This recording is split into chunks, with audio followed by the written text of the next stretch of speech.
आज हम आपको भगवान श्री कृष्ण और उनके पुत्र सांबा से संबंधित एक पौराणिक प्रसंग सुनाएंगे। इस कथा का संबंध पाकिस्तान के मुल्तान शहर में स्थित सूर्य मंदिर से भी जुड़ा है। भविष्य पुराण, स्कंद पुराण और वराह पुराण में इस बात का उल्लेख है कि श्री कृष्ण ने स्वयं अपने पुत्र सांबा को कोढ़ी होने का श्राप दिया था। इस श्राप से मुक्ति पाने के लिए सांब ने सूर्य मंदिर का निर्माण करवाया था, जो कि पाकिस्तान के मुल्तान शहर में स्थित है। इस सूर्य मंदिर को आदित्य मंदिर के नाम से भी जाना जाता था। लेकिन श्री कृष्ण ने ऐसा क्यों किया, आइए जानते हैं इसके पीछे की कहानी।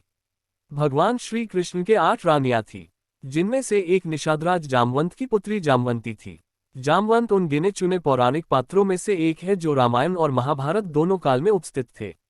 ग्रंथों के अनुसार बहुमूल्य मणि हासिल करने के लिए भगवान श्री कृष्ण और जामवंत में 28 दिनों तक युद्ध चला था।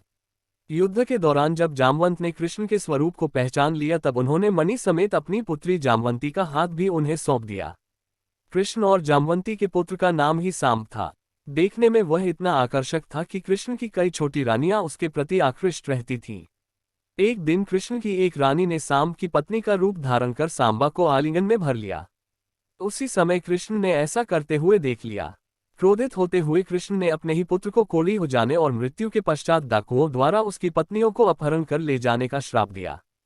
पुराण में वर्णित है कि महर्षि कटक ने सांब को इस कोढ़ से मुक्ति पाने हेतु सूर्य देव की आराधना करने के लिए कहा। तब सांब ने चंद्रभागा नदी के किनारे मित्रवन में सूर्य देव का मंदिर बनवाया और 12 वर्षों तक उन्होंने सूर्य देव की कड़ी तपस्या की। उसी दिन के बाद से आज तक चंद्रभागा नदी को कोढ़ ठीक करने वाली नदी के रूप में ख्याति मिली है। मान्यता है कि इस नदी में स्नान करने वाले व्यक्ति का कोढ़ जल्दी ठीक हो जाता है। चीन के रहने वाले प्रसिद्ध बौद्ध भिक्षु शुयान ज़ेंग, जो भारत में बौद्ध धर्मग्रंथ पढ़ने आए थे, उन्होंने भारत के अलग अलग राज्यों का विचरण कर वहां के इतिहास को जानने का प्रयास किया। ज़ेंग ने कई ऐसे स्थानों और धार्मिक स्थलों के प्रति भी दुनिया का ध्यान आकर्षित किया।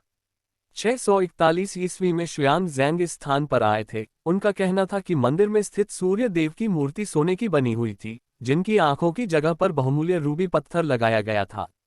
सोने चांदी से बने मंदिर के खंभों पर बेशकीमती पत्थर जड़े हुए थे।